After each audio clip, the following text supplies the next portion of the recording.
تو میرے دوستو دو گھرانے نے، ایک مینا والے ایک کربلا والے۔ مینا والے انہیں جنہیں کعبہ بنایا ہے، کربلا والے انہیں جنہیں کعبہ وسایا ہے۔ مینا والے اللہ دے نال پیار کرتے ہیں، کربلا والے دے نال اللہ پیار کرتا ہے۔ مینا والے دی بارگاہ میں جائیے کہ حج ملتا ہے، کربلا والے دی بارگاہ میں جائیے کہ اللہ ملتا ہے۔ اے سنت ابراہیمی ہے جڑے سی قربانی کر رہے ہیں، ذبح کر رہے ہیں۔ اللہ پاک سانو اس کی توفیق عطا فرمائے۔ جڑا ہوندیاں طاقت نہ کرے وہ گنہگار ہوئے گا۔ اس امتی دی میں بڑی خوشبختی ہے کہ اپنے اندے کو طاقت ہے تو قربانیاں دو کرے، ایک قادی کرے ایک اپنے نبی دی بھی کرے، کیونکہ ساڑھے نبی ہمیشہ مدینہ پاک دے وچ حضور نے قربانی جدو کیتی ہے نا، ہجرت تو بعد دی بات دو قربانیاں کیتیاں نے۔ ایک آپ فرمانسن میں اپنی طرفوں کر رہے ہیں، ایک اس امت دے انہاں لوگاں دی طرفوں کر رہے ہیں جنہاں کو طاقت نہیں ہونی قربانی کرنے دی، یا اللہ انہاں دی طرفوں بھی میں ہی کر رہے ہیں قربانی۔ پھر دیکھو نا کہ جس کو قربانی دے جانور ذبح کر دے پہلا قطرہ خون دا زمین تے گرے گا کہ اللہ پاک اس بندے قربانی کرنے والے سارے گناہ معاف فرما دے۔ انہاں دی ہڈیاں اس جانور نے اپنی زندگی میں جنہ بھی چارہ پٹھے وغیرہ کھاتے نے، ان دا بالو براز جو کچھ بھی ہے سارا نیکیاں دے پلڑے وچ قیامت والے دن رکھا جائے گا۔ اور میرے نبی نے فرمایا سواریاں ہون گیاں، قبراں دے سراندی کھڑے ہون گے، جدوں قیامت والے دن کھڑا ہو گئے تے سواری ہو کے پولیس رات تو گزرے گی۔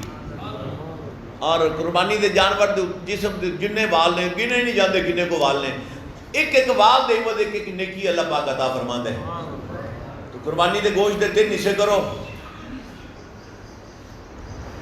ایک حصہ آپ کھاؤ، ایک حصہ دوست احباب نو رشتہ داراں نو دیو، ایک حصہ جڑا ہے نا وہ غریباں مسکیناں دی تقسیم کرو۔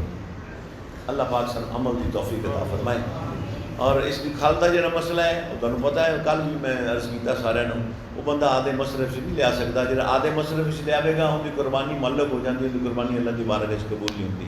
تو یتیماں واسطے، غریباں واسطے یا مدرسے درس دے طلباء واسطے یہ چیزاں ہوندیاں نے۔ مینوں کل ایک دوست نے پرسوں دی گل ہے کہ بلا مینوں ایک دوست نے سوشل میڈیا تے مینوں ایک وکھایا، ایک مولانا صاحب سن، ناں نوں نہیں لیندے ہے، دوسرے کمپنی دے سن، وہ کہتے ہیں کھوتا حلال ہے۔ میں آدھے کنی سنیا ہے، سن ویکھیا تسی میاں صاحب؟ لو جی میں کہا کھوتا حلال ہویا پیا ہے، کوئی گل یاد کرنے والی چنگا بڑا لسنس بھی ہیوی لسنس چلانا ہی نہیں ہوتا، وہ آنا کھوتا حلال ہے۔ لو دسو اگے کہاں حلال سی ہے نا، کہاں حلال سی، کیوں جی سرکار اگے سن کہاں حلال ہے، میں کون کھوتا حلال ہوا پیا، میں کہ اگلے سال کا سور بھی حلال کر دیں۔ صحیح گل ہے، خیال کرو۔ جہے دوست آئے نے میں کل بھی عرض کیتا سی، اے کلمہ نہیں آج چھڑنا، ایک تو سبحان اللہ والحمدللہ ولا الہ الا اللہ اللہ اکبر، دوسرا تکبیراں پڑھ دے آنا جی، اللہ اکبر لا الہ الا اللہ اللہ اکبر للہ الحمد۔ اللہ پاک نو یہ بڑا، اللہ پاک بڑے خوش ہوندے ہیں۔ یہ اللہ اکبر پہلی بار کی نہیں آکھا تھی جبریل امین نے، جب مینڈا دمبا لے کے آئے سن، حضرت اسماعیل علیہ السلام کی قربانی قبول ہوگی، دمبا لے کے آئے سن، اس کو پڑھ دے آندے سن آسمانہ تو اللہ اکبر اللہ اکبر۔ یہ ابراہیم علیہ السلام نے سنا تھا، آپ نے فرمایا لا الہ الا اللہ اللہ اکبر، اے الفاظ حضرت ابراہیم علیہ السلام دے نے، اے جملہ۔ تیسرا جملہ اسماعیل علیہ السلام نے سنیا بھی جبریل اللہ اکبر کہتا ہے، ابراہیم میرے والد جنہوں کہہ رہے ہیں لا الہ الا اللہ اللہ اکبر، آپ نے فرمایا اللہ اکبر وللہ الحمد۔